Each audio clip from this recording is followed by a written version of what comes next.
히브리서 2장 지난 시간에 4절까지 했을 때 천사들보다 훨씬 월등하신 하나님의 아들, 그분이 하신 말씀을 소홀히 여기면, 등한히 여기면 얼마나 큰 심판이 오겠느냐. 천사들이 준 율법을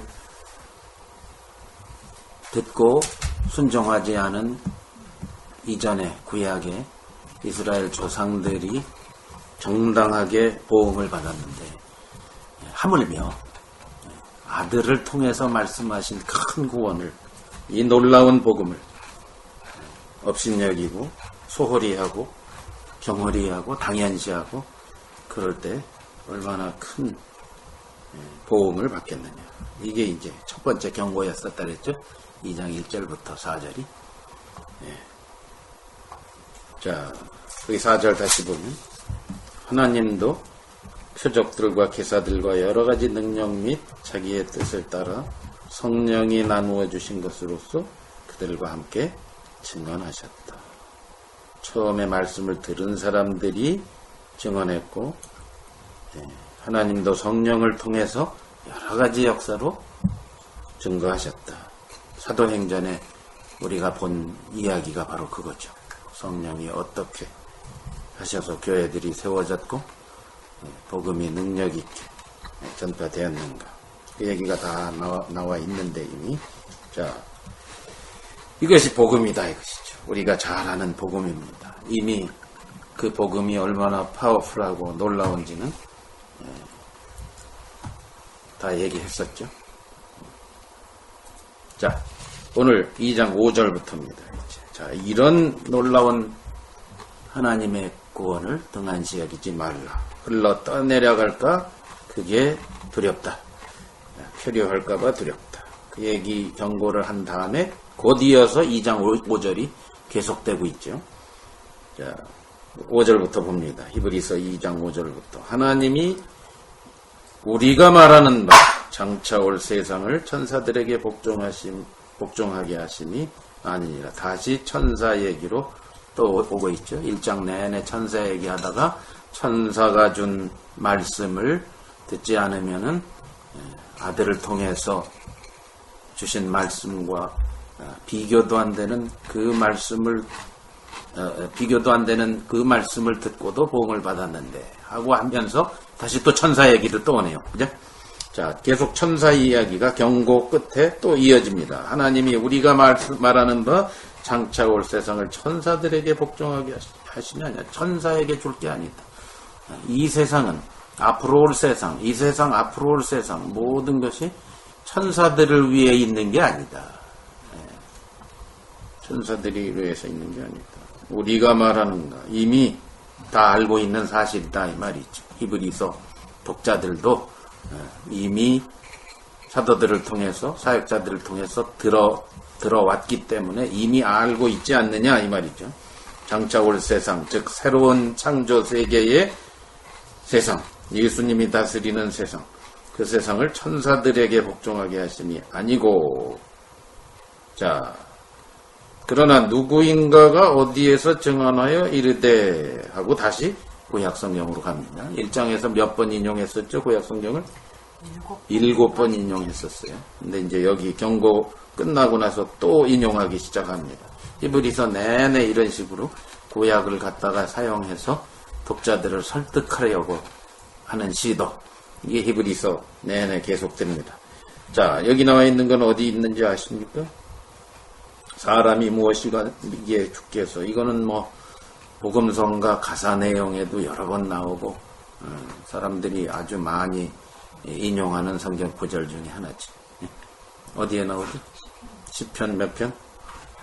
8편에 나옵니다. 시편 8편에 4절부터 6절에 있는 말씀을 거기다가 인용했어요.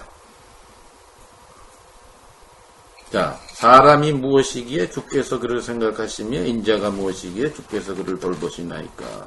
그를 잠시 동안 천사보다 못하게 하시며 영광과 존귀로 관을 세우시며.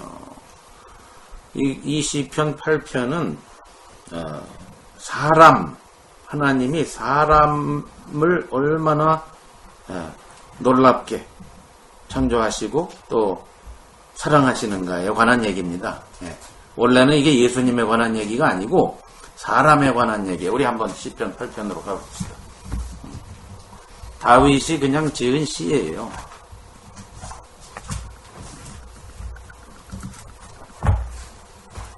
8편 1편부터 보면 1절부터 보면 여호와 우리 주여 주의 이름이 온 땅에 어찌 그리 아름다운지요 주의 영광이 하늘을 덮었나이다 하고 쭉 얘기하다가 3절 주의 손가락으로 만드신 주의 하늘과 주께서 베풀어 두신 달과 별들을 내가 보니 사람이 무엇이기에 주께서 그를 사람 우리를 말하는 겁니다. 우리 인간이 별 볼 일 없는 인간을 왜 이렇게 귀하게 보시냐 이거죠. 인자가 무엇이기에 주께서 그를 돌보시냐니까. 그를 하나님보다 조금 못하게 하시고 영화와 존귀로 관을 씌우셨나이다. 네. 저를 천사보다 조금 어디?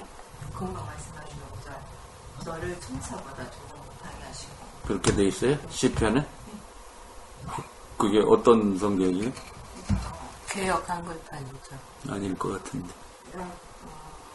글쎄요. 보통 일반에서 우리 보시는 일반부분 그건데. 그래요? 이거 개역 한글판인데 여기 천사보다 조금 못하게 하시고. 지금 5절이요. 선호 형제님은 뭐라고 돼 있어요? 여기 지금 여기는 하나님으로 돼 있어요. 그렇지요. 하나님보다라고. 그게 맞는 거예요. 근데 이 사람들은 히브리서하고 연결을 시켜가지고 나름대로 해석을 해서 천사라고 집어넣은 거예요. 왜냐? 히브리서에 천사라고 돼 있거든. 네? 자, 이게 똑같은 그거예요. 지난 시간에 제가 얘기해드렸죠? 히브리어와 예, 히브리말 성경에는 뭐라고 돼 있다고요? 하나님보다 우리가 갖고 있는 구약 성경은 히브리말에서 직접 번역한 거예요. 네. 근데 신약에 인용된 대부분의 성경 기절은 히브리말이 그리스말로 옮겨졌을 때, 예수님 오시기 250년 전에 셉투아진트라고 그러죠. 옮겨졌을 때 그 옮겨진 거기에서 갖고 왔어요. 신약 성경의 저자들은. 그러니까 내용 중에 다른 것들이 지난번에도 눈에 띄었었죠. 1장에서도. 지금 또 눈에 띄는 거예요. 그러니까 셉투아진트에는 이걸 천사라고 해버렸어. 그런데 이 성경 여러분이 지금 두 분이 갖고 계신 그 성경은 그걸로 구약을 그냥 번역한 근데 거예요. 그러니까 여기에다가 빨간색으로 해놓고 가로치고 하나님 이렇게 그렇죠. 그러니까 이건 셉투아진트 버전이에요. 그러니까 원래 히브리 성경에는 이게 맞아요. 하나님보다 이렇게 돼 있단 말이죠. 개역 개정이죠. 거기도 천사인데 저쪽에 갖고 계신 게 하나님으로 돼 있죠. 그러면 그게 어떤? 이거는 개역 한글판. 개역 한글이구나. 네. 오케이. 개역 한글판. 개역 한글이라 그래요. 개역판과 개역 개정판에는 원래대로 돼 있어요. 하나님. 저는 개역 개정을 갖고 있는데 한글. 하나님보다 이렇게 돼 있더라고요. 개역 한글. 개역 한글판들을 주로 쓰는 거죠. 많은 사람들이. 새로운 거예요. 개역 한글판. 원래는 오리지널은 개역 개정하고 개역판이에요. 그게 오리지널이에요. 자, 아셨죠? 자, 그래서 그러면 시편 기자가 어디에서 갖고 히브리서 기자가 어디서 갖고 왔어요? 어디에서? 어느 시편? 셉투아진트 시편에 보니까 천사라고 돼 있거든. 그러니까 자기가 하려고 하는 말과 너무 맞아떨어지거든. 그렇죠? 그러니까 거기서 갖고 온 거란 말이죠. 만약에 거기에 하나님이라고 되어 있었으면 안 갖고 왔을 거예요, 이 사람이 아마. 응? 그러니까 히브리서 기자의 그 오묘한 갖다 쓰는 방법을 아시겠죠, 이제. 오케이. 자, 그래서 여기선 원래 시편은 사람을 가리키는 거예요. 사람이 그렇다는 거예요. 하나님보다 좀 못하게 했다. 자, 그런데 여기서 만물을 8절에 히브리서 2장 8절입니다. 이제 만물을 그 발 아래 복종하게 하셨느니라. 이것도 누구 아래? 사람 아래. 사람 아래 만물을 복종하게 하셨다. 원래 하나님이 창조하실 때 창세기에서 사람 보고 어떻게 하라고 그랬어요? 만물을 다스리라. 정복하고 다스리라고 그랬단 말이죠. 그렇죠? 그 얘기 한 거예요. 그랬는데 이게 원래 시편은 이렇게 되어 있는데 하였으니 그 다음에 보세요. 만물로 그에게 복종하게 하셨은즉 복종하지 않은 것이 하나도 없어야 되죠. 그죠? 그런데 현실은 뭐라고요? 지금 우리가 만물이 아직 그에게 복종하고 있는 것을 보지 못하고 있단 말이에요. 그죠? 겉으로 볼 때는. 맞죠? 자, 그래서 시편 이 구절을 갖고 와서 지금 뭐를 지금 설명하려고 그러는 거냐면은 사실상 시편은 이걸 말하는 건 아니지만 여기서 이 사람이 왜 그럼 이걸 갖고 왔겠느냐 이게 중요해요. 히브리서 기자가 왜 이걸 끌고 왔느냐 관계도 없는 것 같은데 왜 끌고 왔겠느냐. 자, 지금부터 이제 이 사람의 논리로 이제 들어가 봅시다. 지금 읽어보셨어요 혹시? 히브리서 2장 5절 이하로 쭉 읽어보셨어요? 뭐에 관한 얘기입니까? 예수님이 그거를 근데 어떻게 변화시켰나요? 예수님이 사람으로 오셔서 그렇죠. 그거를 사람으로 오신 얘기하고 있어요. 계속 예수님이 1장에는 이미 그분이 어떤 분이에요? 하나님 우편에 계신 분이에요. 그렇죠? 예? 그렇죠? 하나님의 영광의 광채시고 3절에 본체의 형상이신 분이에요. 원래 그런 분이 뭘로 오셨다? 사람으로 오셨어요. 그런데 시편에 보니까 사람 얘기가 있어. 예? 사람을 이렇게 만드셨다. 예수님도 사람으로 오셔서 잠깐 동안은 하나님보다 못하고 천사보다 못하고 이제 셉토아진트 천사보다 못한 잠깐 동안만 천사보다 못한 모습으로 온 이유, 응? 그걸 설명하려고 하는 거야. 예? 천사보다 월등하신 분인데 당분간 천사보다 못한 것 같은 모습으로 성육신을 하셨다고요. 그 이유를 지금부터 쭉 설명하는 겁니다. 5절부터 그러려니까 시편을 갖고 온 거예요. 5절부터 지금 18절까지가 그 얘기인데 자, 성육신의 이유 첫 번째는 지금 우리가 읽은 데에서 우리가 알 수 있어요. 8절까지. 첫 번째 이유. 원래 하나님이 사람 보고 뭐 하라고 그랬죠? 만물을 다스리라고. 네. 성육신 하신 이유는 사람이 만물을 다스려야 되는데 마귀의 게임에 넘어가서 예? 오히려 예? 줬어요. 예, 통치권을 넘겨버렸어요. 그렇죠? 마귀한테. 그러니까 예수님이 성육신에서 다시 뭘 하시려고? 통치권을 회복하시려고 했구나. 그걸 설명하기 위해서 시편을 갖고 온 거다 이거죠. 예.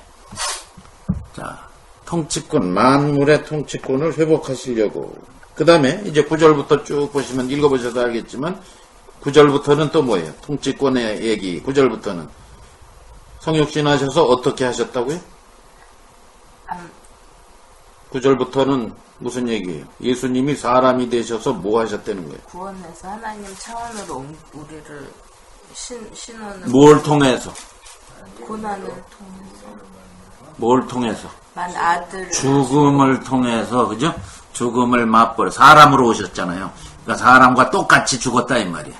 근데 그 죽음을 통해서 뭘 하려고? 형제들하고 자기를 똑같이 여기셨다는 거예요. 성육신의 이유가 그거예요. 형제들하고 첫 번째는 만물의 통치권을 회복시키려고. 둘째, 형제들과 사람들과 똑같이 동일시 하시려고. 그 다음에 또 더 전개하면은 저 뒤에 가면은 14절부터는 성육신한 이유가 뭐로 나옵니까? 네, 마귀를 멸하려고. 그렇죠? 성육신하신 이유는 마귀를 멸하려고요. 마지막 네 번째 17절 18절에 보면 뭐가 되시려고? 대제사장이 되시려고. 대제사장은 꼭 사람 가운데서 해야 되잖아요. 대제사장이 백성들을 대표해서 나가는 사람이잖아요. 그래서 예수님도 사람이 되셨다는 거예요. 자, 지금 천사보다 월등하신 분인데 잠깐 동안 천사보다 못한 모습으로 나타난 이유는 사람이 되셔서 통치권을 회복하시고 그 다음에 뭐라고요? 사람과 완전히 동일시하시려고. 그리고 마귀를 멸하시고 그 다음에 대제사장이 되시려고. 이 전개예요. 자, 그걸 쭉 설명하고 있는 거예요. 그래서 예수님은 꼭 사람이 되셨어야만 했다. 자, 9절부터 봅니다. 이제. 거기 8절에 이제 지금 우리가 만물이 아직 그에게 복종하고 있는 것을 보지 못하고 겉으로 볼 때는 아직 완성되지 않았어요. 그렇죠? 근데 누구는 알아요, 이걸? 누구는 알아요?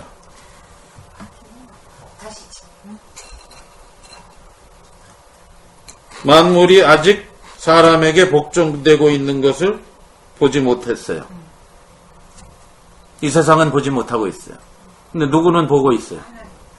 또 우리도 알고. 우리도 알죠, 이제.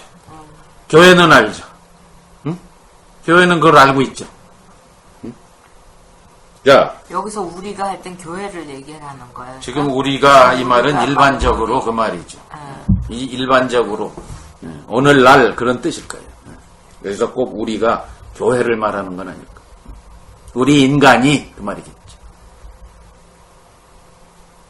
자, 오직 우리가 천사들보다 잠시 동안 못하게 하심을 입은 자하고는 이제 누구로 갔어요?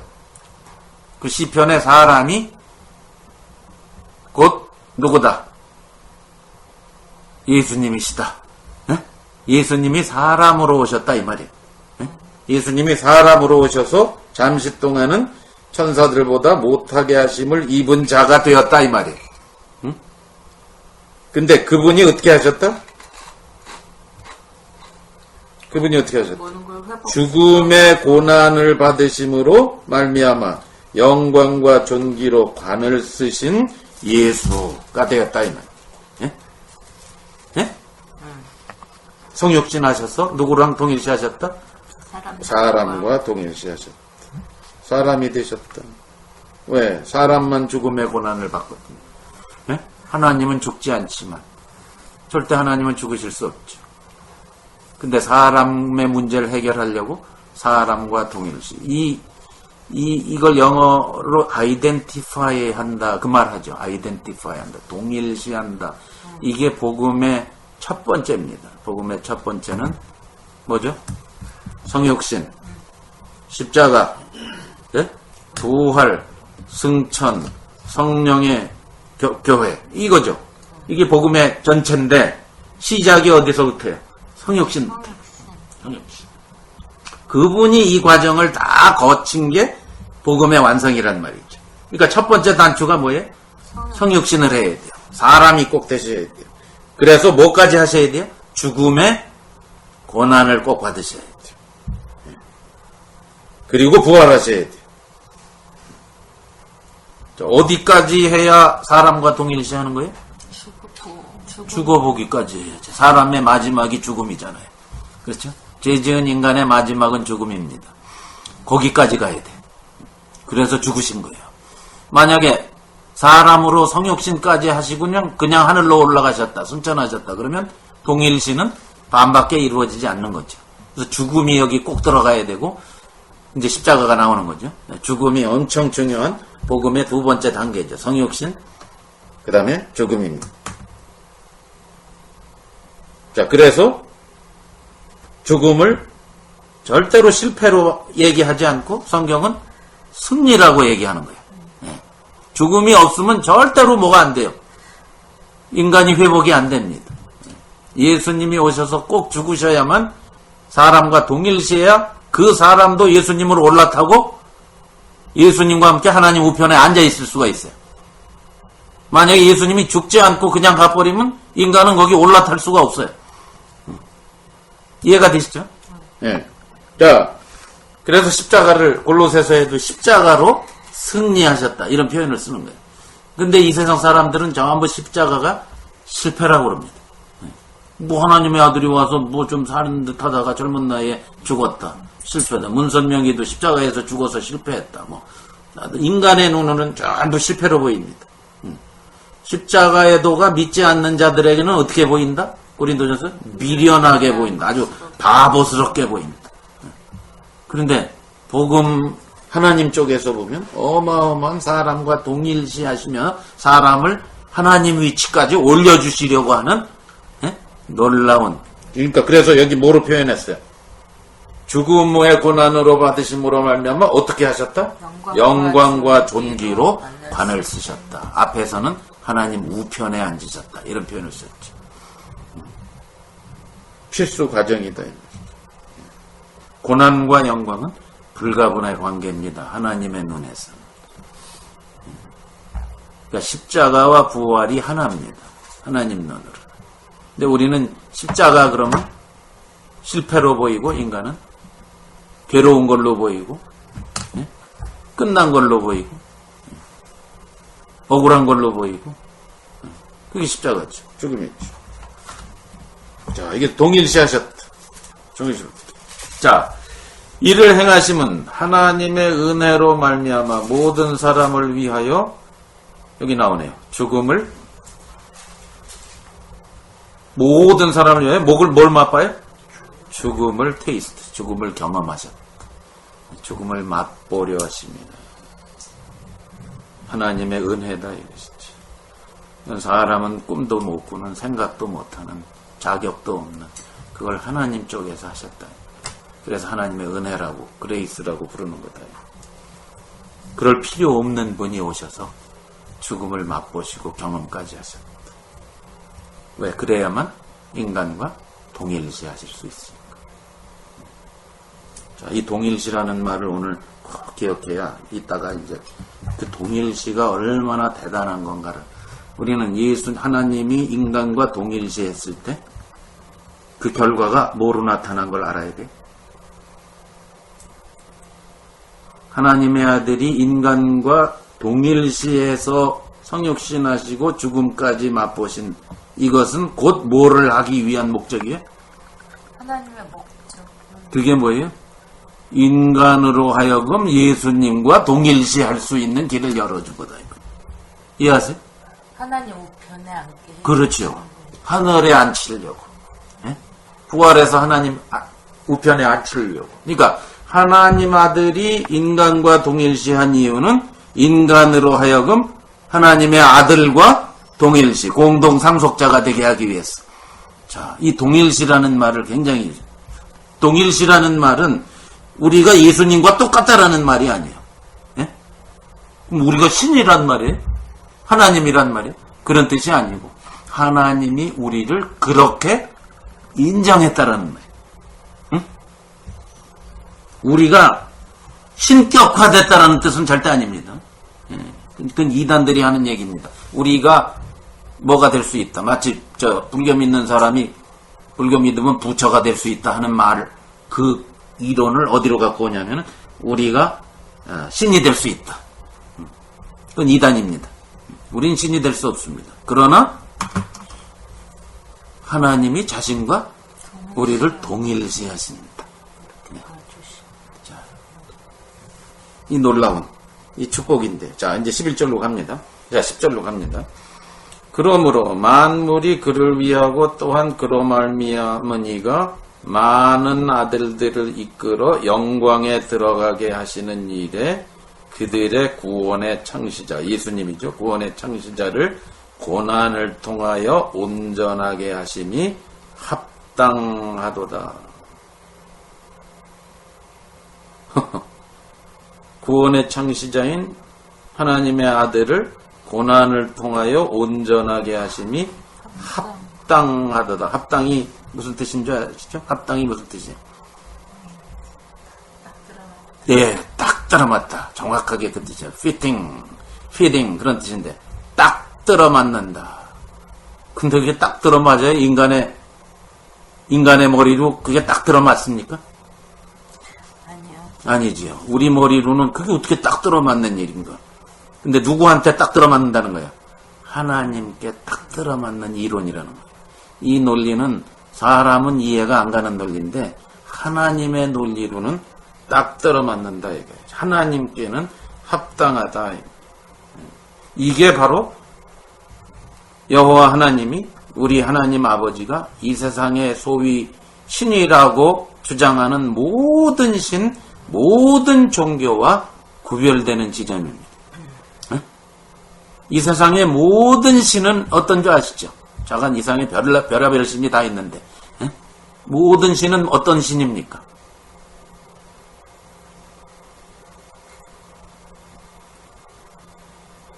모든 이 세상에 파워풀하다고 하는 신들, 뭐 바알신, 옛날에 예수님 당시에 바알신, 무슨 신, 로마의 태양, 저 태양, 이집트의 태양신, 무슨 신, 그 다음에 황제신, 이런 신의 공통점이 뭡니까? 하나님과 인간보다 더 높아서 인간이 그것을 풀이싸면 군림하는 신입니다. 군림하는 신입니다. 그들의 통치 개념은 군림입니다. 인간보다 한참 위에서 인간은 그저 막말로 말하면 그냥 따까리입니다. 저 위에 있어요. 저 위에 있는 존재가 이 세상 모든 신입니다. 그런데 우리 여호와 하나님은 어떤 신이세요? 동일시하는, 인간과 자기를 동일시하는 신이세요. 여기에 완전 구별되는 지점입니다. 그래서 그분은 사람이 되어 오실 수가 있어요. 와서 죽으실 수 있어요. 이게 그분에게는 어떻다? 꼭 들어맞는 일이다. 말도 안 되는 일이 우리 하나님에게는 딱 들어맞는 합당한 일이 됐다. 이걸 뭐라고 불렀어요? 하나님의 은혜라고 불렀어요. 그 앞에 하나님의 은혜로 말미암아 모든 사람을 위하여 죽음을 맛보려 하시니라. 그러므로 만물이 그를 위하고 또한 그로 말미암으니가 많은 아들들 될 수 있는 대로 많은 자녀들을 이끌어서 영광으로 들어가게. 영광이 어디예요? 하나님 계신 차원이죠. 아버지와 아들과 성령이 영원토록 주고받는 영광의 자리에 어떤 사람들을? 아들들. 예수님 말고 다른 아들들을 들어가게 끼워주셨다 이 말이죠. 끼워주셨다.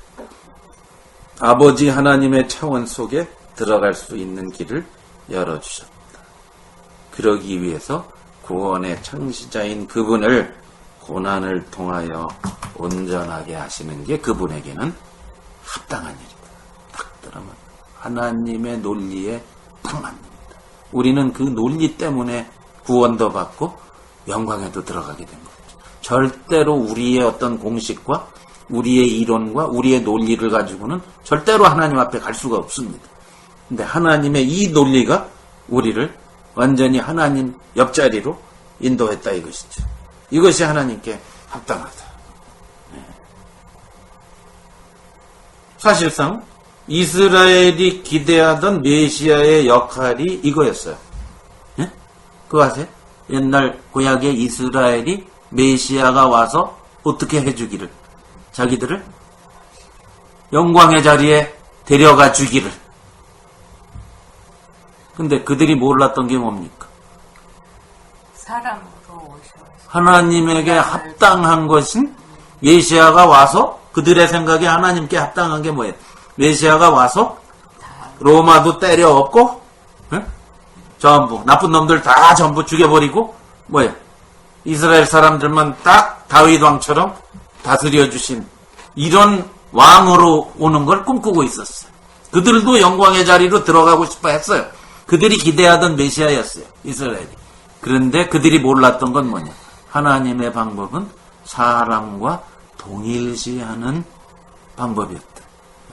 그걸 이스라엘이 절대로 이해 못했기 때문에 예수님을 결국 죽일 수밖에 없었다. 거기에 걸려 넘어간 거죠. 하나님의 논리를 전혀 이해하지 못했어요.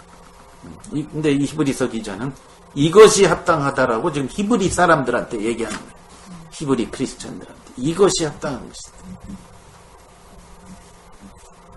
전혀 합당하지 않은 방법이 하나님에게는 합당한 것.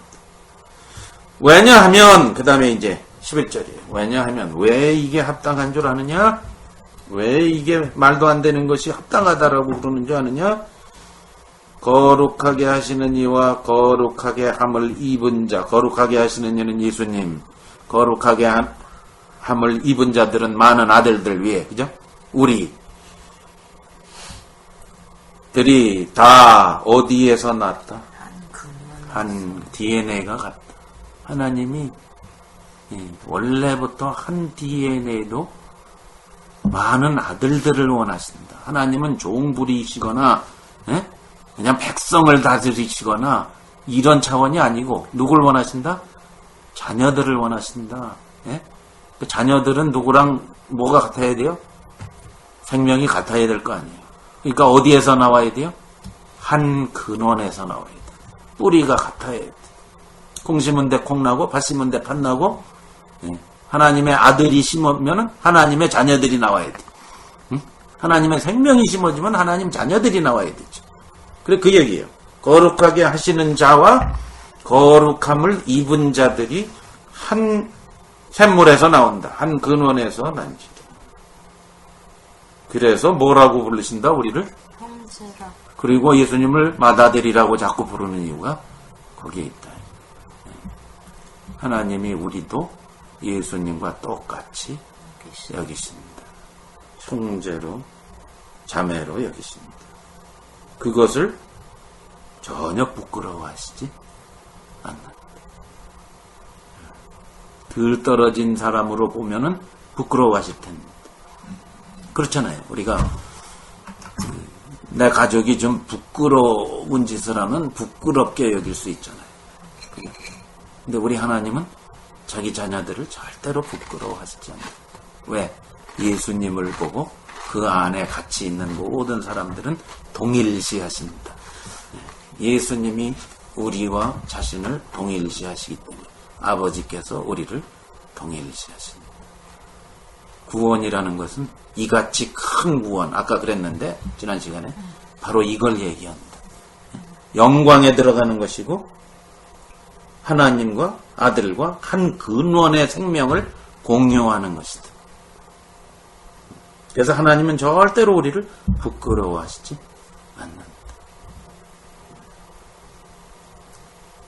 예수님은 우리를 동생들을 부끄러워하시지 않는다. 전에 제가 여러 번 예를 들었습니다만 왜 여러분 드라마나 영화나 그런 거 보시면 옛날에 요즘은 별로 그런 일이 많지 않겠지만 옛날에 우리나라 못 살 때 한국이 저는 시골에서 살아서 그런 거 많이 보고 자랐으니까 시골에서 논 팔고 밭 팔고 소 팔고 해가지고 옛날엔 막 보통 7남매 8남매 10남매씩 다 낳는데 줄줄이 낳는데 그래도 늘 이렇게 못 살고 힘들게 살 수는 없다 해서 장남한테 몰아주게 하잖아요. 그래서 장남을 위해서 네가 희생하라. 그런 거 너무 많았어요. 그래서 딜이 팔고 해갖고 간신히 대학 등록금 마련해가지고 장남은 서울에서 하숙지게 하고 대학을 다니게 하고 이제 어느 날 장남이 출세해서 변호사도 되고 뭐도 되고 돈 벌면은 동생들 다 먹여 살리겠지 라는 기대 속에 변호사도 되고 검사도 되고 판사도 되고 의사도 되고 됐어요. 근데 우리 드라마 같은 데 보면 그 드라마가 현실이거든요. 어떻게 해요? 그런데 이제 좀 아무래도 사회에 꽤 지위 있는 이런 데 올라가니까 선보고 뭐하고 중매수고 하면은 꼭 부잣집하고 또 부잣집 딸하고 또 중매가 들어오고 그러면 어떤 현상이 일어납니까? 부끄러워요. 동생들을 부끄러워하게 되죠 이제. 그죠? 부모를 부끄러워하고 동생들을 그거 안 봐도 비디오잖아요. 근데 저는 시골에서 그런 거 많이 보고 자랐거든요. 실제로 그런 현상이 많이 일어났습니다. 동생들을 부끄러워합니다. 이제. 왜? 자기 처갓집에 또 주위의 사람들한테 시골에서 지질이 못 살고 국민학교밖에 못 나오고 이런 동생들이 있다는 사실조차 창피하기 시작한 거죠. 그게 부끄러운 거거든. 근데 우리 예수님은 사실 부끄러워하려면 우리가 얼마나 부끄러운 존재입니까? 우리가 도무지 아니올시다인 존재입니다. 전부 죄인 중에 괴수들인데 그럼에도 불구하고 자신이 우리와 동일시 여김으로 말미암아 우리를 똑같이 여기시니까 전혀 부끄러워하시지 않는다. 이게 복음의 핵심입니다. 이 복음의 핵심입니다. 왜? 생명이 같기 때문에 근원이 같기 때문에 그렇기 때문에 이런 이유에 의해서 구원의 창시자를 고난을 통하여 온전하게 하심이 합당하다. 그렇게 설명합니다. 자, 그러면 여기서 온전하다라는 말을 잘 한번 해요. 온전하다. 이 말은 예수님은 고난을 받지 않으면 온전하게 못 되십니까? 온전하신 예, 원래 온전하신 분이에요. 그런데 왜 꼭 고난을 통해서 온전하게 됐다 이렇게 얘기합니까? 예수님은 죄가 없으세요 원래? 예? 아버지와 항상 함께 계시던 분이세요. 그분이 이 세상에 우리랑 동일시하시기 위해서 내려오신 것뿐이에요. 근데 그분이 왜 온전하게 돼야 돼? 사람을 위해서 사람으로 오셨으니까 그것들을 해내야만 예. 인간이고. 여기서 온전하다라는 말은 예수님의 본성과 신분이 온전하게 된 게 아니라는 거예요. 그분은 절대 본성과 신분은 안 바뀝니다. 근데 이 땅에 내려올 때 뭘 갖고 내려왔어요? 사명을 띠고 내려오셨기 때문에 사명을 완수해야 사명은 온전해지는 거예요. 그렇죠? 사명을 이루다가 말면 사명은 이루어지지 않으니까 온전하게 안 된단 말이에요. 그러니까 여기에서 온전하다는 말에 우리가 이해 못할 게 없는 게 예수님은 사명을 띠고 우리를 다시 하나님 위치에 올려주시기 위해서 죽음을 통해서만 사명이 완수된다 이 말이에요. 그러니까 예수님 자체 도덕적 신분 어떤 본성 이게 모자르다는 뜻이 아니고 그건 퍼펙트 하신 분인데 온전하신 분인데 그분이 이 땅에 내려오실 때에 사명을 갖고 보내심을 받고 내려온 그 사명을 끝까지 완수해야만 되는 온전을 말한다 이 말이죠. 이해가시죠? 오케이. 자, 그것을 통해서 온전하게 하심이 하나님에게서는 퍼펙트하다. 완전 합당한 것인데 왜냐하면은 이런 이유 때문이다. 하나님이 갖고 계셨던 이유는 거룩하게 하시는 이와 거룩하게 함을 입은 자가 다 하나 한 근원에서 나왔기 때문에 형제라 부르시고 전혀 부끄러워하시지 않는다. 예수님이 요한복음 17장에서 기도하신 내용이 바로 이겁니다. 예? 그렇죠? 세상에 있는 나의 사람들, 예? 아버지께서 내게 주신 자들, 예? 아버지와 아들인 내가 하나 된 것 같이 그들도 하나가 되어 우리 가운데 거하면서 하나가 되고, 네. 요거 해보고 싶다 이 말이에요. 이게 하나님에게선 합당하시다. 합당한 것이다. 즉 구원시킬 자격을 인정받았다 이 말입니다. 예수님 본인이 고난을 받으시고 구원의 창시자가 사명을 완수했기 때문에 이분은 이제 구원하실 자격을 받았다. 구원시킬 수가 있어요. 이미 과정을 거쳐서 성공했기 때문에 끝까지 완수했기 때문에 이제 퀄리파이 되셨다. 자격을 받으셨다. 그런 뜻입니다. 여기에서 온전한 이 말은. 자, 그러니까 거기에 그 10절, 11절만 해도 복음이 다 들어있죠. 그죠? 영광에 우리를 들어가게 하고 한 근원에서 나와서 예수님과 형제가 된 전제. 이게 복음입니다. 그냥 뭐 구원이란 말에 현혹되면 구원받는다는 것은 곧 그걸 말하는 거예요. 그냥 구출된다는 개념이 아닙니다. 구원이. 구원이라는 말 자체는 구출의 개념이지만 구출해서 여기까지 가는 걸 우리가 얘기하는 큰 구원이라고 얘기하는 거예요. 히브리서 기자가. 그걸 구원받았다라고 얘기하는 겁니다. 근데 오늘날 많은 사람들이 구원받았다 할 때 개념을 이해를 못해요. 그죠? 죄에서 죄 씻음 받고 천국 간다. 뭐 이런 정도로 이해를 하고 있으니까 전혀 복음이 제대로 전파되지 않고 있다는 것을 늘 강조하는 것이죠. 전혀 부끄러워하시지 않는다. 똑같이 여기시기 때문에. 오케이. 그러면서 또 성경 구절 인용합니다. 내가 주의 이름을 내 형제들에게 선포하고 내가 주를 교회 중에서 찬송하리라. 여기도 형제들이란 말이 나왔으니까 시편에서 한참 찾아보니까 형제들이란 말이 나오는데 이게 딱 어울렸어요. 그죠? 그러니까 히브리서 기자가 이걸 갖고 온 거예요. 여기 형제들이란 말이 있네. 근데 원래 시편 어디에 나오죠? 이게 시편? 형제가 연합하고 이게? 그 얘기 아니에요? 그건 아니고. 응? 이건 뭘까? 형제. 이게 시편 어디에 나와요? 시편 어디 나오죠? 몰라요? 시편 어디 나오는지? 형제란 말을 이제 말씀하시는 거예요? 아니면은 아, 여기 인용한 거. 12절. 22편이에요, 이게. 시편 22편 22절을 인용한 거예요. 그럼 시편 22편이 유명한 성경 구절인데, 예? 무슨 얘기인지 혹시 아세요? 잠깐만 기다리십시오. 네? 시편 22편이 아주 유명한 구절이에요. 잠깐만 기다리십시오. 마틴 루터도 거기서 뒤집어졌어요. 시편 22편 1절에서 마틴 루터가 뒤집어진 건데.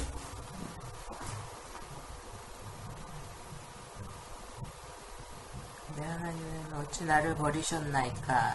어찌 나를 멀리하고. 시편 22편 1절이 어디 나오죠? 예수님이 십자가에서 예수님이 십자가에서 부르짖은 말씀이에요, 그게. 예? 엘리, 엘리, 라마, 사박다니가 이거예요. 예. 그죠? 내 하나님이여, 내 하나님이여, 어찌 나를 버리셨나이까? 이거잖아요. 네. 아주 유명한 구절이에요. 이걸로 시작해서 21절까지 보면은 이 시편 기자인 다윗이 너무 괴로운 거예요, 지금. 어떤 시츄에이션인지는 잘 모르지만 자간 뭐 사울한테 쫓겼든지 뭐 자간 그럴 때일 거예요. 그죠? 너무너무 괴로워. 이 죽고 싶을 정도로 힘든 상황에서 쓴 거예요. 예? 그래서 하나님이 꼭 자기를 버리신 것 같이 느껴진 거예요. 예. 그 시예요. 6절에 오죽하면 나는 벌레요 사람이 아니라 사람의 비방거리요 백성의 조롱거리냐. 이 정도까지 자기가 낮아진 거예요. 예? 그런데 16절부터 보면 그러니까 이 시편 22편 예수님이 십자가에서 시편 22편을 애용하셨단 말이에요. 1절 애용 갖다 사용하셨죠. 그 다음에 16, 17, 18 거기 보세요. 예수님이 십자가에 달리셨을 때 벌어진 일들에 대한 복음서가 이 얘기를 갖다 썼죠. 그죠? 뭐를? 대들이 나를 에워싸며 악한 무리가 나를 불러 내 수족을 찔렀나이다. 수족 나오니까 이거 십자가 얘기구나. 그 다음 손가발. 내가 모든 뼈를 셀 수 있나에 그들이 나를 주목하여 보고 내 겉옷을 나누며 속옷을 제비 뽑나이다. 옆에 로마 군병들이 겉옷을 나누고 속옷을 제비 뽑았잖아요. 시편 22편대로 됐다라고 복음서 기자들이 기록하고 있죠. 그죠? 자, 그래서 이 시편 22편을 메시아의 시편이다. 그렇게 얘기하는 겁니다. 메시아의 시편 중에 하나예요, 이게. 근데 21절까지가 뭐예요? 괴로워서 하나님한테 고난 중에 부르짖는 얘기예요. 근데 22절에 21절까지 하소연하던 다윗이 22절에 역전을 반전이 일어나요.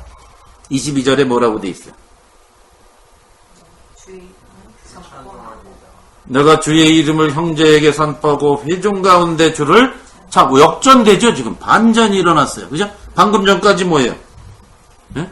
방금 전까지 막 어찌하여 나를 버리셨고 개들이 에워싸고 뭐 수족을 찌르고 뭐 난 벌레고 이러던 사람이 갑자기 찬송이 나와요. 그죠? 그 기절만 싹 갖고 온 거예요. 지금 히브리서 기자가 앞에 얘기는 싹 빼고 22장 22 갔다가 지금 여기 12절에다 인용했어요. 예?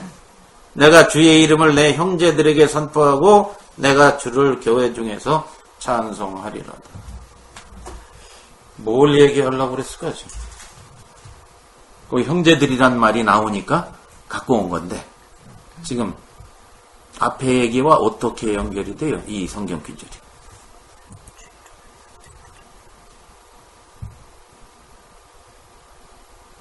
다윗이 이제 기도 응답을 받았다는 얘기 아니에요. 22절은. 그죠? 21절까지는 하소연한 얘기고 22절엔 반전이 일어났어요. 하나님께서 어떻게 했었다? 버리신 게 아니고 절대로 개들이 에워싸고 그래 봐야 반전이 일어났어요. 그까이 거 하고 다윗은 소생했어요. 찬송할 수 있고 이런 사람으로 돌변했어요. 그렇죠? 그럼 그 구절만 갖다가 싹 인용을 했어요. 히브리서 기자가 지금.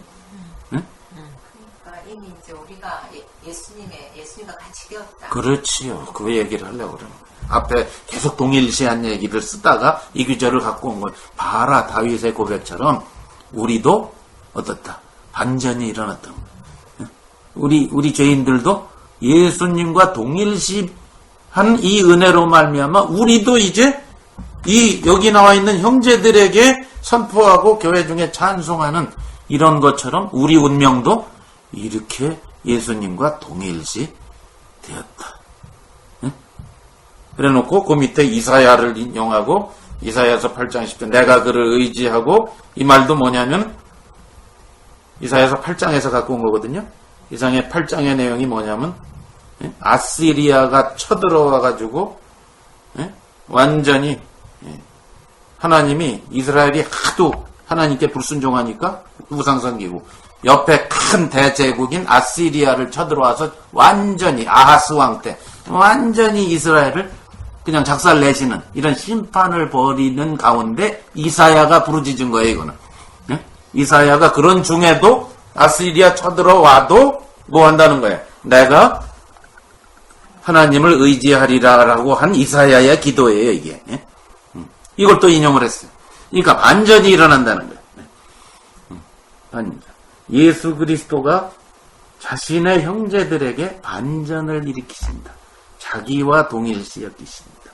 그것을 강조하려고 구약에 꼭 관계없는 구절들인데도 갖고 와서 설명을 하려고 노력하는 거예요. 히브리서 기자가. 이해가시죠? 볼지어다 나와 및 하나님께서 내게 주신 자녀라. 거기도 내게 주신 자녀라는 나는 이사야예요. 원래 이사야서는 이스라엘 백성을 자기 자녀로 맞죠? 자기가 너무 답답한 자기 자녀로 여긴 거예요. 이사야가.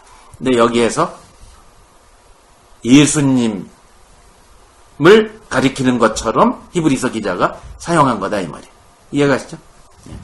예수님의 이 구원의 창시자이신 이분이 하나님의 합당한 역사로 말미암아 우리랑 한 근원에서 나온 자기 동생들을 위해서 고난을 받으셔서 이제 그 고난으로 말미암아 형제라 부르시기를 부끄러워하지 않는 역사가 이런 것이다. 반전이 일어나게 하고 고난 중에 아시리아가 쳐들어와도 절대로 거기 굴하지 않냐고 소생하는 마치 이사야처럼 다윗처럼 이렇게 우리를 만들어 주셨다. 이걸 강조하려고 구약 성경을 인용한 것뿐입니다. 자, 거기까지 질문 있습니까? 이해가시죠?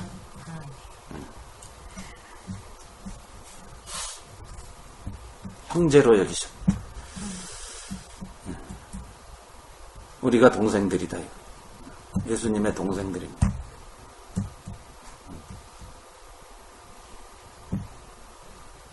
자, 14절부터 봅니다. 자, 이제 동일시 하셨고 그 다음에 뭐예요? 세 번째, 거기까지 동일시 하셨다는 얘기죠. 그죠? 자, 마귀를 멸하셨다 얘기야. 세 번째, 성역신 하신 이유. 세 번째, 마귀를. 자녀들은 하나님 자녀들은 혈과 육에 속하였으며 그도 또한 같은 동일시 하신 이유는 성육신 하신 이유는 동일한 모양. 그죠? 어떻게 오셨다? 사람의 모양. 빌립보서 2장에도 얘기하죠. 그는 근본 하나님의 본체시나 하나님과 동등됨을 취할 것으로 여기지 아니하시고 자기를 비어 어떻게 했대? 비워서 종의 형체를 가지고 뭐와 같이? 사람들과 같이 되었다. 성육신 하셨다. 여기도 같은 얘기입니다. 그도 또한 같은 모양. 어떤 모양? 혈과 육으로 오셨다. 말씀이 육신이 되어 우리 가운데 거하셨다. 요한복음 1장 14절처럼. 이래서 성육신은 너무너무 중요한 겁니다. 성육신. 같은 모양. 아이덴티파이. 혈과 육을 함께 지니시는 그 이유. 혈과 육은 꼭 어떻게 돼요? 혈과 육의 운명은 어느 날 어떻게 돼요? 꼭 죽어야 돼요. 혈과 육은 꼭 죽어야 됩니다. 예? 맞죠? 혈과 육은 꼭 죽어야 됩니다. 예수님이 혈과 육이 되었다. 그 말은 뭐예요? 꼭 죽으셔야 된다. 이 말입니다. 그래서 자녀들은 혈과 육에 속하였으며 그도 또한 혈과 육에 함께 지니심은 뭐를 통하여? 죽음을 통해. 꼭 죽어요. 죽음을 통해서. 그런데 죽을 때 이 세상 사람들은 그냥 죽고, 어떤 사람은 개 죽음하고 억울한 죽음하고 그냥 뭐 편안하게 죽고 뭐 그 정도인데 예수님의 죽음은 다르다는 거죠. 예수님의 죽음은 뭘 위한 죽음이다? 죽음의 세력을 잡고 사람을 갖고 노는 그 나쁜 놈 마귀를 멸하죠. 없애요. 여기서 마귀를 무기력화시킨다 그 말이에요. 그러니까 마귀를 무장 해제시켰다 이 말이에요. 마귀에게 있는 무기를 다 뺏었다 이 말이에요. 사자의 이빨과 발톱을 다 뽑았다 그런 뜻입니다.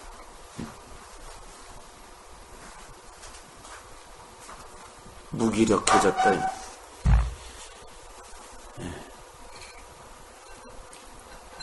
마귀가 뭘 갖고 사람들을 농락을 해요? 죽음을 가지고. 그래서 죽음의 세력을, 즉 이 세상을 통치하는 존재가 누구예요?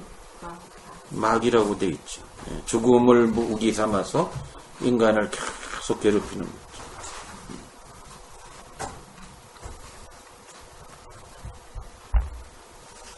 우리 성경 구절 몇 군데 찾아봅시다. 자, 요한복음 12장 찾아봅시다. 요한복음 11장. 요한복음 12장 31절.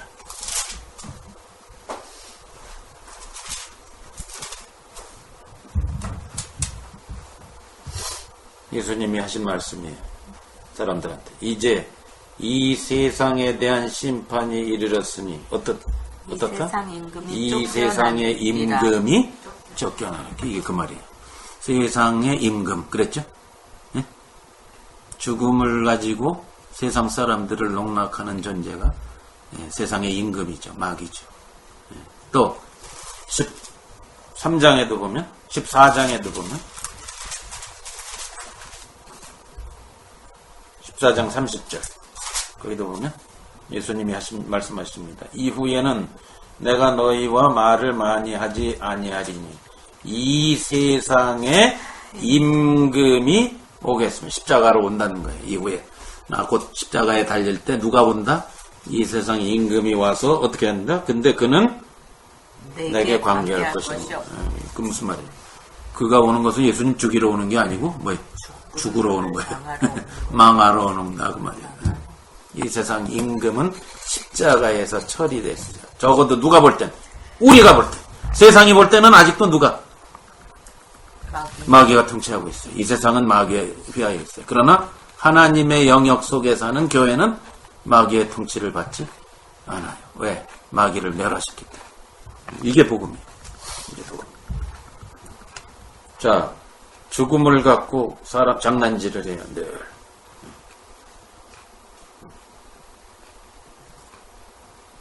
근데 이 죽음이 왜 왔죠? 인간에게 죽음이 왜 왔죠? 불순종해서 죄져서 왔잖아요. 그러니까 마귀를 멸하시려면은 뭐가 해결돼야지 돼? 인간에게? 죄가 해결돼요. 그렇죠? 그래서 여기서 마귀를 멸했다. 이제 죄 문제는 앞으로 계속 히브리서가 다루고 있어요. 근데 여기에서는 아직 죄 얘기는 일부러 안 하고 있는데 미리 양념만 준 거예요. 죽음은 사실상 죄 때문에 온 거니까 마귀를 멸하셨다는 얘기는 예수님이 뭐를 했다? 죄를 없이 하셨다 그 말입니다. 죄를 처리하셨기 때문에 마귀도 속수무책이 돼버려요. 인간을 억큐즈할 근거가 사라졌어요. 마귀가 인간을 괴롭힐 수 있는 죽음을 가지고 다스릴 수 있는 권세가 사라져버렸다 이 말이에요. 죄 문제가 해결됐거든.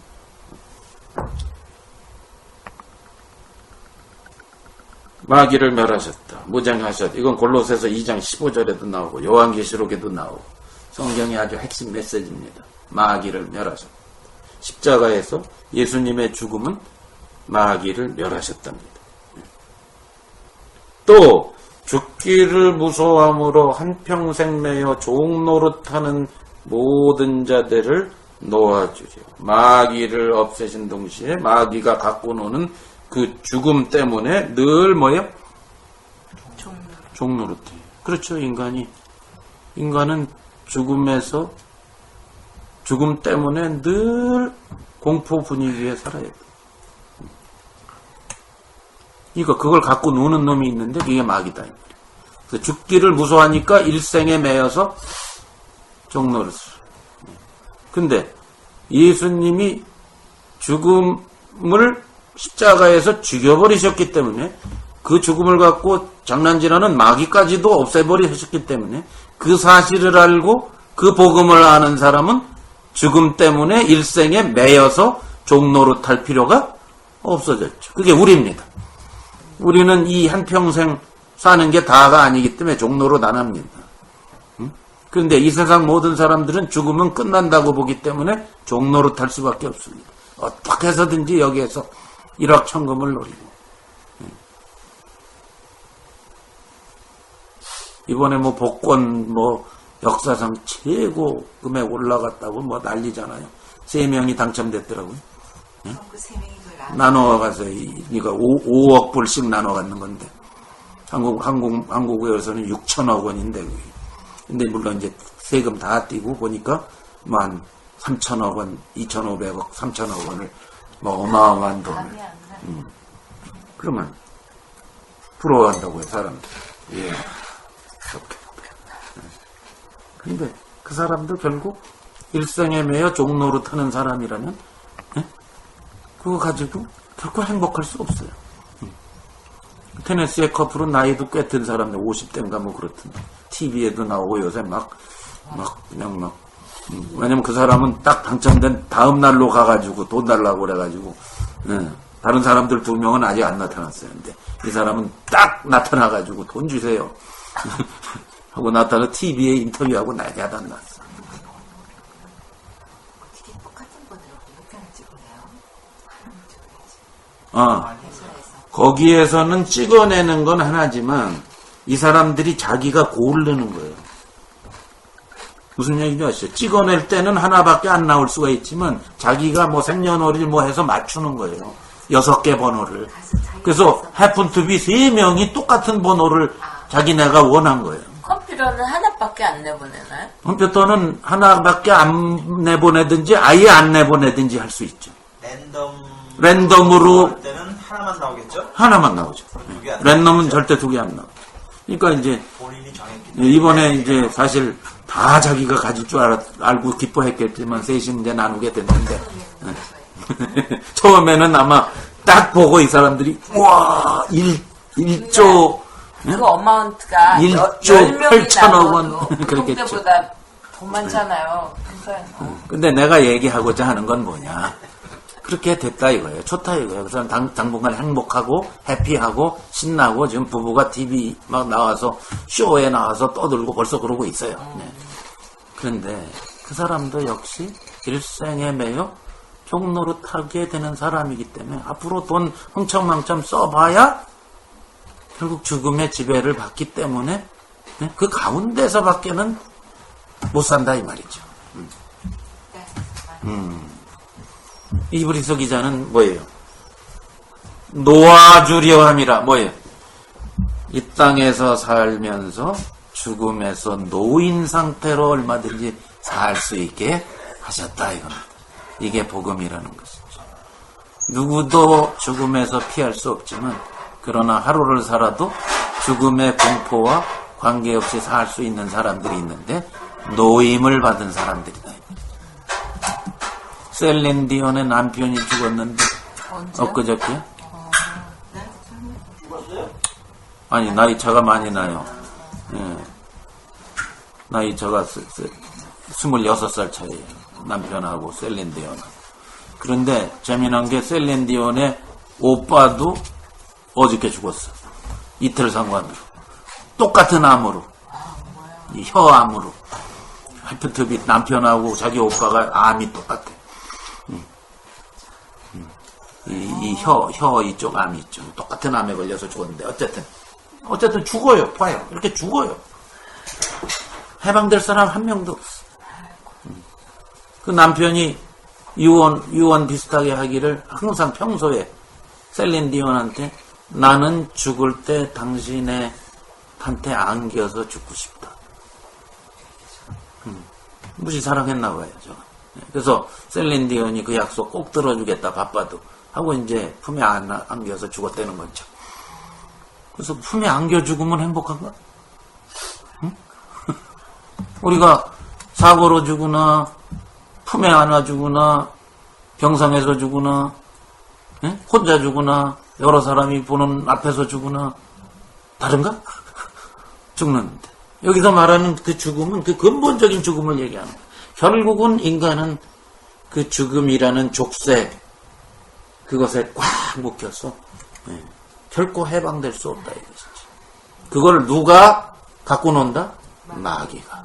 근데 예수님이 그 마귀가 갖고 놀 수밖에 없게 한 인간의 죄를 해결하니까 마귀도 동시에 해결되고, 동시에 그 사람들은, 즉 복음을 알아듣고, 아하, 이거구나, 영광의 자리에 지금부터 사는 거구나 알면 죽음의 공포에서도 해방된다. 놓아주려 하시니라. 그것이죠. 놓아주려. 죽기를 무서함으로 한평생 매여 종노릇하는 모든 자들을, 이 세상 모든 사람들을 놓아주고 싶다. 그러려고 죽으셨다. 천사들을 붙들어 주려고 함이 아니라 아브라함 자손, 믿음의 자손들을 죽음에서 해방시켜 주시려고 죽으셨다. 성육신하신 세 번째 이유라. 예? 그래서 로마서 8장에 바울이 맨 마지막 클라이막스에서 이렇게 얘기하는 겁니다. 우리가 줄줄줄줄 외우고, 옛날에 허자매님은 줄줄줄줄 외다며. 지금도 줄줄줄줄 외세요? 지금도 다 외세요?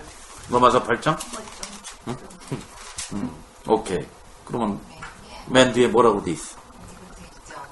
사망이나 생명이나 능력이나 높음이나 천사장이나 제사장이라도 우리를 우리 주 예수 그리스도의 그 은혜 안에서 끊을 수 없느니라. 네.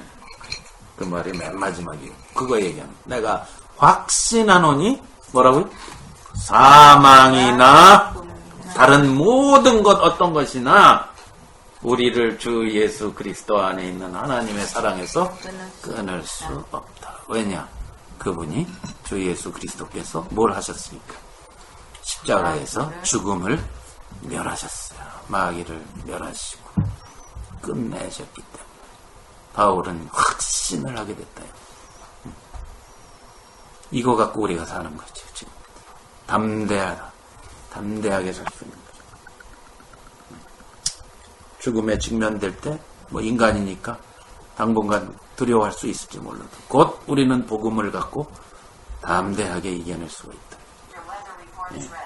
그게 죽음을 다루는 하나님의 역사시다. 더 이상 죽음의 종노릇할 필요 없습니다. 일찍 죽건 오래 살다 죽건 상관없다는 거죠. 이제 우리는 죽음 앞에서는 담대한 사람들이 되었다. 그래서 결론적으로 17절에 다시 그러므로 그가 범사에 누구와 같이 되는 게 마땅해요? 동일시하는 게 계속 동일시하는 이유죠. 동일시하는 게 마땅하다. 여기서는 마땅하다. 이건 무슨 뜻이에요? 옳다. 그렇지. 당연하다. 지극히 당연. 왜? 그것이 당연하지 않다면 우리는 영원토록 저주받고 멸망받을 수밖에 없습니다. 이 옳은 일을 예수님이 하셨기 때문에 동일시하신 것이 너무 옳다 이것이죠. 그 이유는 하나님의 일에 자비하고 신실한 대제사장이 되어 백성의 죄, 이제 드디어 죄 나오네. 그죠? 여기서부터 이제 나옵니다. 앞으로 히브리서 내내 대제사장이라는 말이 17번 나옵니다. 히브리서는 대제사장에 관한 얘기다 해도 과언이 아닐 정도로 예수님의 대제사장 되심의 초점을 맞추고 있어요. 그분의 사역이 무엇이냐. 앞으로 이제 쭉 나올 거죠. 대제사장이 되어 백성의 죄를 속량하려 하십니다. 그가 시험을 받아 고난을 당하셨은즉 시험 받는 자들을 능히 도우실 수 있느냐. 대제사장은 백성의 연약함을 대표해서 하나님 앞에 갖고 가는 존재입니다. 그렇죠? 백성의 죄와 백성의 연약함. 그러니까 그 대제사장도 누구여야 돼요? 그들과 똑같은 사람이어야 돼요. 그렇죠? 자기도 그것을 충분히 자기도 죄짓고 자기도 연약한 존재가 하나님 앞에 대표해서 나가야 된다. 그래서 하나님의 아들인 예수님도 그런 존재로 오셨다. 다만 그분은 뭐가 없다? 죄가 없다. 그것만 다르죠? 시험도 똑같이 받으셨다. 시험 고난을 당하셨은즉 시험을 받는 자들을 능히 도울 수 있다. 이것을 뭐라고 그러죠? empathize 한다. 그럽니다. 영어로. 영어 단어에 sympathize 한단 말이 있죠? sympathy. 동정한다는 말. 불쌍히 여긴다. 근데 empathize는 뭐라고요? 자기가 당해봤기 때문에 불쌍히 여긴다. 그것입니다. 그걸 나중에 히브리서 4장엔 우리의 연약함을 체휼하지 아니하는 자가 아니요. 체휼이라는 말로 번역했어요. 그죠? 체휼. 자기가 체험했기 때문에 긍휼히 여기는 거예요. 그냥 동정하는 거하고 달라요. 길 가는데 불쌍한 거지 보고 돈 주는 거랑 똑같이 돈 줄 수 있어요. 제가 불쌍히 여겨서 돈을 10불을 주고 갔다 칩시다. 거지를. 근데 선우 형제님도 10불을 주고 왔어. 근데 허자매님도 10불을 주고 왔어. 그러니까 우리는 다 겉으로 볼 땐 똑같은 행동을 했어. 근데 만약에 이 사람이 10불을 주고 왔어. 또 누가 10불을 주고 왔어. 또 저기 있는 누가 10불을 주고 왔어. 근데 저기 있는 누가 10불을 줬을 때 그 사람은 왕년에 거지 출신이에요. 온갖 억울함도 당해보고 부끄러움도 당해보고 업신여김도 당해보고 사람들한테 치이고 이리 치고 왕따 당하고 다 경험해본 사람이 동정하고 갔어요. 그걸 뭐라고 그래요? 체휼 그런단 말이에요. 자기가 체험해봤기 때문에. 자, 예수님도 그거를 하시려고 성육신 하시고 태어나 보셨고 살아보셨고 마귀한테 시험 당해보셨고 그죠? 죽어보셨고 다 했어요. 그러니까 무슨 자격이 있다? 대제사장 될 자격이 있다. 네 번째 성육신 하신 이유. 이제 대제사장 되어서 자, 대제사장은 뭐합니까? 1년 내내 사는 내내 백성을 하나님 앞에 대표하는 존재예요. 자, 그러면 예수님이 우리의 대제사장이 되셨다. 그 말은 뭡니까? 평생 영원토록 우리와 같이 있어야 대제사장 노릇할 수 있다. 이제 히브리서, 그러니까 예수는 지금이라는 책이 그거 이제 누가 그거예요. 예수님이 저기 어디에 저 위에 보좌에 앉아 계신 분이 아니라 뭐다? 우리와 함께 계시면서 지금 뭐 하시고 계시냐? 이게 중요하다 이것이죠. 지금. 저 멀리서 원격 조정이 아니라 지금 우리 속에서 같이 사시면서 지금 하시는 일. 그걸 얘기하려고 이제 그 책을 쓴 건데, 프랭크 바이올라가. 이미 한국에서는 사갖고 보시는 분들 계시죠? 예. 주문해서 벌써 보시기 시작하신 것 같아요. 끝까지 잘 읽어보시고, 독후감을 교회 모임에서 발표도 하시고, 그러시기를 바랍니다. 아무튼, 대제사장은 꼭 자기도 고난을 당해보고 시험을 받아본 자여야만 한다. 자, 그런데 중요한 건 뭐예요? 중요한 거. 동일시하는 것까지는 중요하지만 여기서 도우려면 자, 도와줘야 돼요. 이제 동일시만 하면 안 되고 도와줘야 돼요. 그럼 어떻게 해야 어떤 존재만 도와줄 수 있어요? 시험을 극복한 존재가 도와줄 수 있지. 그렇죠? 맞죠? 시험을 당해서 나가 떨어진 자가 도와줄 수 있어요? 생각해보세요. 시험을 당해서 졌어. 시험에 나가 떨어졌어. 유혹을 받아서 넘어가서 거기서 끝나버렸어. 그런 자가 시험 당한 자 도와줄 수 있어요? 상담해 줄 수 있어요. 쉽게 말하면. 거기에서 그것을 극복하고 헤어나온 자여야 돼요. 예수님의 경우는 어떤 분이어야 돼요? 아예 시험을 당했을 때 걸려 들어가지 않으셨어요. 이제 옛날에 인간 대제사장은 어때요? 예수님과 달라요. 그러니까 그 사람도 죄 짓고 시험에 걸려 들어간 적이 있었을 거예요. 다만 대제사장이 백성을 대표하려면 먼저 뭐를 하고 대표해야 돼요? 이게 중요해요. 죄 짓고 있으면서 시험에 들고 있으면서 백성을 대표할 수 있어요, 없어요? 있어요, 없어요? 없어요. 그러니까 어떻게 해야 돼요? 꼭 그러니까 조건이 대제사장이 먼저 자기의 죄, 자기의 연약함 이런 걸 해결하고 백성들을 대표해야 됐어요. 구약 성경에. 대제사장이 먼저 그걸 하고 백성을 대표해야 되지. 같이 죄 지으면서 대표? 그 말이 안 되죠. 이게 굉장히 중요한 겁니다. 앞으로 우리가 이제 이 얘기도 많이 하겠지만 여기서 시험을 받아 고난을 당하셨은즉 시험 받는 자들을 알아요. 이렇게 해서 힘들겠구나. 에이 그까이 것도 못 당해. 그까이 것도 못 이겨. 이런 게 아니고 자기도 당해봤으니까 힘들다는 걸 알아요. 체혈이에요, 체혈. 전에 어떤 대통령 후보로 나온 사람이 한국에서 기자가 혹시 서민들이 타고 다니는 지하철 버스 값이 얼마인지 아십니까? 그랬더니 20원? 뭐 같은 체혈이 안 되는 거죠. 그러니까 왜? 날 때부터 금수저로 태어나갖고 평생 한 번도 가난한 적이 없었기 때문에 버스하고 지하철을 타본 일이 한 번도 없는 거예요. 그러니까 20원이나 하나 40원이나 하나 지하철이 지금 1,000원하고 버스값이 막 2,000원하고 그러고 있는데 20원 뭐 이랬다는 거죠. 그게 이제 체율이 안 되는 거죠. 그러니까 동일시가 안 되는 거죠. 예를 들면 동일시라는 건 그겁니다. 자기도 직접 그것을 해봤어야 돼요. 그게 동일시입니다. 자, 예수님은 그걸 와서 다 살아보시고 태어나보시고 아버지도 죽어보시고 참 모든 과정을 인간이 고뇌로 살아가는 모든 과정을 겪어보시고 죽으셨어요. 근데 우리도 교회 생활을 하는데 이제 시험 다 똑같이 당합니다.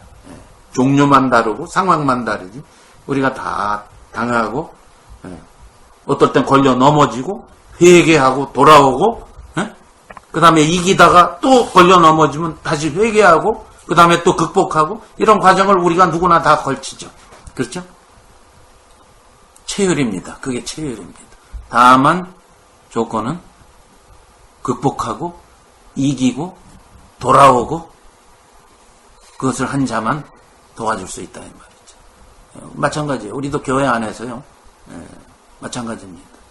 우리가 남을 도와줄 수 있으려면 실력이 있어야 되잖아요. 우리가 가정교사를 해도 뭐 실력 있는 사람이 그 학생보다 모르는 사람이 가정교사를 할 수는 없잖아요. 그렇죠? 옛날에 제가 한번 미국에 와서 그 대학교 다닐 때 오하이오에서 대학을 다닐 때 제가 이제 시작 때는 좀 쉬운 과목부터 택해야 되겠다. 성적을 일단 잘 받아야 되니까. 근데 저는 한국에서 대학 입시까지 다 공부를 하고 고3 졸업하고 왔잖아요.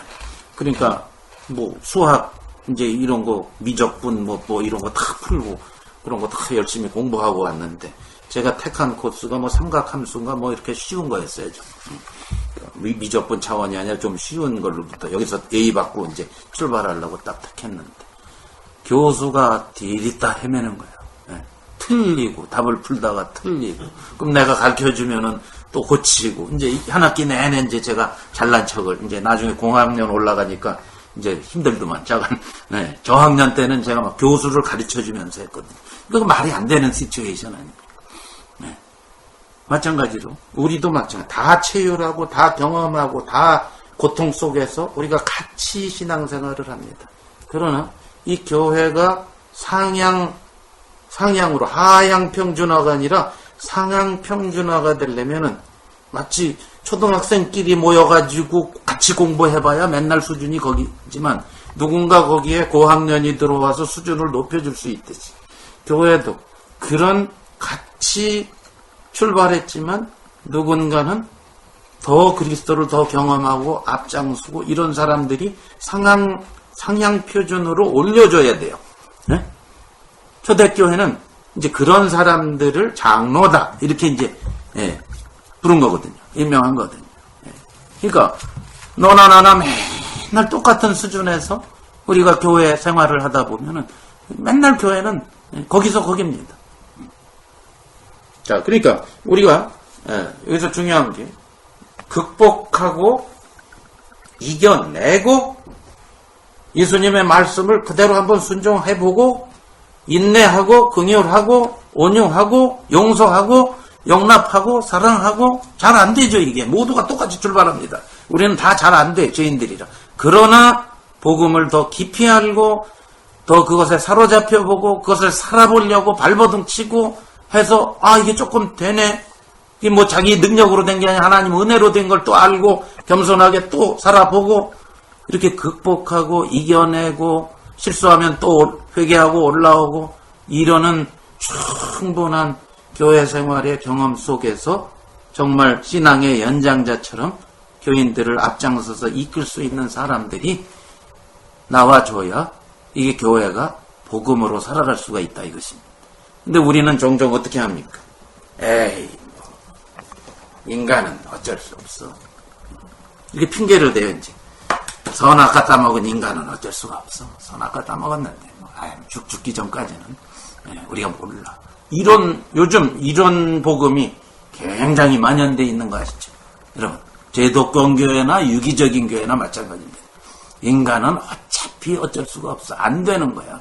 인간이 뛰어봤자 벼룩이야. 그거 도토리 기적이야. 이런 식으로 생각이 되는 거지. 인간은 어차피 죄질 수밖에 없어. 그렇다면은 이 성경이 말하고 예수님이 하신 말씀이 전부 말도 안 되는 게 돼버립니다. 그렇죠? 그러니까 복음대로 살고 실천하고 이겨내고 내공을 쌓고 쉽게 말하면 실력을 쌓고 하는 과정을 우리가 계속 거쳐나가지 않으면 자칫 잘못하면 유기적 교회의 큰 문제 중에 하나가 자유 때문에 방종을 하게 됩니다. 에이 뭐 서로 간섭하지 않고 지적하지 말라니까 뭐 네가 뭔데 이제 이런 자세로 모두가 살다 보니까 피차 복종하라니까 너나 나나 똑같다 이런 뜻이 아니라 내가 먼저 실천하고 주님을 순종하고 복종하고 살겠다 이런 자세로 나가야 되는데 그렇지 않고 이제 계속 맨날 하향평준화로 갈 수가 있어. 차라리 제도권 교회에서는 그래도 막 들 몰아가지고 막 닭달질하고 훈련시키고 막 제자훈련 셀교회 뭐 해가지고 사람들을 들들 볶아서 막 어떻게 해서든지 하게 만드는데 유기적 교회는 그런 것도 없으니까 이제 그저 뭐 다 좋고 누이 좋고 매부 좋고 이래도 되고 저래도 되고 뭐도 되고 안 해도 되고 이런 스피릿. 그래가지고는 누구를 도울 수가 없어. 그러니까 예수님도 이 세상에 오셔서 시험을 다 이기시고 죄 없이 사셨기 때문에 우리를 돕는 대제사장이 될 수 있었듯이 우리도 교회가 점점점 영광의 자리에서 경험을 하려면은 그런 사람들이 여기저기서 일어나줘야 됩니다. 자, 마지막으로 그걸 강조하기를 원하고요. 오늘은 여기까지 하겠습니다. 그가 시험을 받아 고난을 당하여 학선즉 시험 만드는 자들을 능히 도울 수 있는 분은 그리스도시지만 우리가 신앙의 연장자가 되어서 능히 도울 수 있는 사람들이 또한 되어야 될 것입니다. 자, 오늘은 여기까지 하고요. 다음 시간에는 방학을 하겠습니다. 다음 일요일 한국에 계신 분들 다음 일요일은 방학하는 이유가 제가 저희 옛날 제자들 동역자들이 저를 그 터키 여행하는데 데리고 가겠다고 해가지고 내일 터키로 떠납니다. 한 열흘 동안 터키 여행을 하고 저하고 제 아내를 그 환갑이 끝나기 전에 환갑 여행 시켜준다고. 농담입니다, 물론. 그렇게 저를 여행시켜주고 싶다고 해서 저희 옛날 제자 한 20명, 동역자 한 20명이 저랑 같이 터키를 여행하겠다고. 근데 지금 테러가 일어나서 지난주에 제가 가는 곳이 바로 거긴데, 물론 이제 거기 말고도 다른 데도 가지만 이스탄불을 거쳐서 그 에베소 옛날 그 요한계시록에 나오는 7 교회 있는 데 있죠. 라오디게아 교회, 골로새 교회, 에베소 교회, 서머나 교회 있는 그쪽 7 교회 있는 데를 돌아보고 가능하면 갑바도기아까지 갔다가 이렇게 오는 계획으로 지금 했는데, 여러분 아무튼 일주일을 제가 쉬고 열흘 동안 여행하고 돌아올 테니까 다음에는 성경 공부가 없습니다. 기억하시기를 바랍니다. 이 질문이 하나 들어왔네요. 교회가 일요일 등 정한 모임에 모이는 것은 주일 성수와 같이 규칙적이어야 하는 건가요? 아님 참석에 있어서 자유해야 하는 건가요?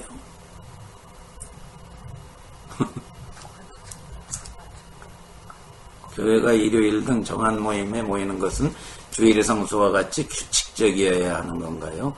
아님 참석에 있어 자유해야 하는 건가요? 뭐라고 답해야 될까요? 교회가 일요일 날 모이고 자주 모이고 한 이유가 뭐예요? 초대교회가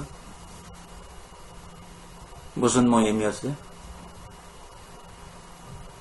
그게 이제 어떤 꼭 모여야 된다라는 어떤 형식이 아니고 자발적으로 모이고 싶어서 오는 거고, 또 모이고 싶어서 올 때 내가 왜 가는가에 대한 분명한 목적이 본인 마음속에 있어야 될 것 같고, 우리가 그 에베소스에서 얘기하는 것처럼 서로 모여서 그리스도의 장성한 분량으로 교회가 자라가야 되는데, 거기서 내 한 사람이 지체로서 역할들, 감당해야 되는 역할들, 그러니까 내 속에 있는 그리스도를, 그러니까 너희가 교회의 목적이 너희가 서로 봉사의 일을 하게 하며 그것이 그리스도를 나누며잖아요. 그러니까 내가 한 사람 빠지게 되면 내로부터 드러날 그 그리스도가 그만큼 지체 가운데서 빠지니까 그리스도가 이렇게 풍성히 드러나고 교회가 든든히 세워지는 부분에서 빠지잖아요, 한 역할이.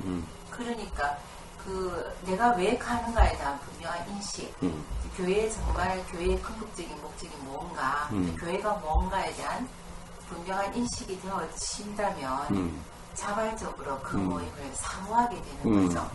그리고 몇 시까지 오너라가 아니라 그 정해진 정말 유기적 교회가 너무 자발적이고 자유롭긴 하지만 우리 각 지체들 스스로가 그 예수님의 권위를 우리가 인정해드리는 마음으로 모임 시간을 소중히 지키고 정말 강요가 아니라 요구해서가 아니라 자발적으로 그 시간을 소중히 여겨서 다른 무엇보다 그 시간이 나에게 우선으로 소중하고 그렇게 자발적으로 모여지는 그 성숙한 모임이 돼야 된다라고 생각합니다.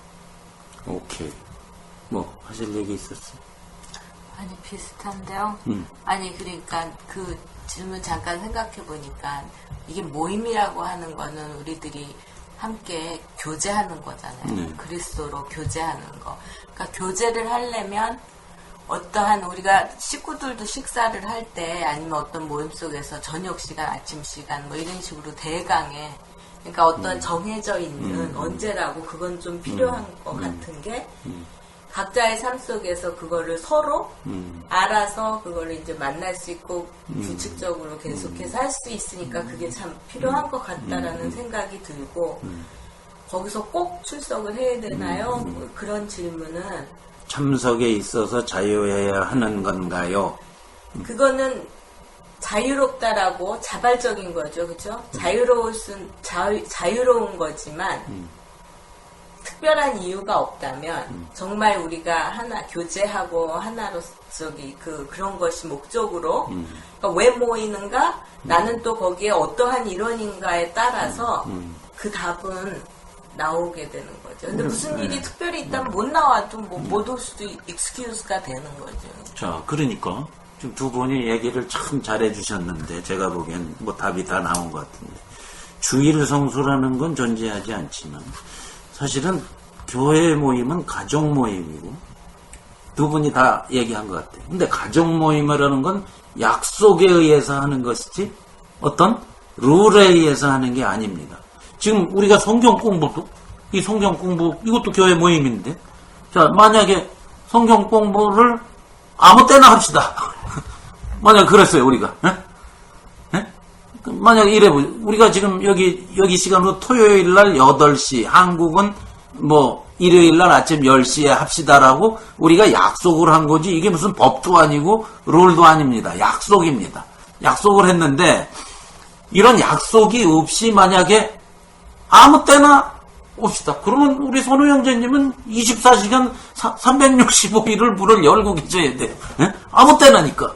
말이 안 되죠 벌써. 그러니까 이게 가족 모임이에요. 그러니까 약속해놓고 그 시간에 같이 모여서 그걸 하는 것이죠. 그러니까 어떤 주일 성수라는 개념이 아니고 규칙적으로 해야 된다라는 어떤 개념이 아니고 약속을 해서 그 약속을 서로 지키는 겁니다. 약속을 지키는 겁니다. 근데 이제 우리가 이제 조금 더 이렇게 경험이 된다면, 그러니까 교회가 이제 우리가 정말 자발적으로 또 우리가 스스로 정한 약속을 서로 소중히 여기고 이제 모이는데 그 모임에서 정말 우리가 지금까지 공부해왔던 그 복음이 구체적으로 경험되는 것이 교회인데 교회에서 정말 내가 지체로서 역할들을 감당할 때 그리스도가 풍성히 되어지는 그렇지. 것들이 경험이 조금이라도 경험이 되어지면 그 다음부터는 그 소중함이 너무 내 마음속에서 이렇게 커지기 때문에 그 모임이 계속 사무되어지고 가고 싶은 마음이 자발적으로 드는 것 같아요. 그렇죠. 예, 맞아요. 이 경험되는 게 중요한 것 같아요. 예. 그러니까 지금 허자매님이 얘기한 그 에베소서 4장을 근거로 얘기를 해주셨는데 바로 그거거든요. 우리가 다 하나님의 아들을 믿는 것과 아는 일에 하나가 되어 예? 궁극적 목표는 그리스도의 장성한 분량이 충만한 데까지 함께 이르기 원해서 하는 거니까 물론 우리에게 다 자유가 있지만 뭐예요? 함께거든요. 교회는 함께, 늘 함께니까 그래서 모임을 갖는 것입니다. 예. 그러니까 어떤 뭐 강압적으로나 룰에 의해서 율법적으로 우리가 모일 필요는 없습니다. 그러나 서로가 사랑하는 형제 자매들 안에서의 약속이니까 우리는 이 세상의 약속도 잘 지키면서 하는 사람들인데 예, 형제 자매들 사이에 그리스도 안에서 하나됨을 살아가는 사람들의 약속인데 당연히 합당하게 지키게 되죠. 그죠? 우선적으로 지키게 되죠. 예. 사람은 우리가 삶을 보면 그 사람을 안다고 어디에 프라이어리티를 우선을 두느냐. 예? 먹는 거에 우선 두는 사람은 그 사람 사는 거 보면 아, 저 사람은 먹는 것이 최우선이구나 알 수 있거든요. 골프에 우선 둔 사람, 그렇죠. 뭐 일에 우선 둔 사람. 예. 그럼 사는 거 보기만 하면 금방 알듯이 마찬가지입니다. 성도들 교회에 우선을 두는 사람, 그러면 그 사람은 복음에 우선을 둔다는 것을 우리가 알 수가 있죠. 자, 그러니까 이제 그런 겁니다. 그러니까 이런 질문은 사실상 모범 답안이 뭐 따로 있는 것이 아니라고 해야 되겠죠. 예.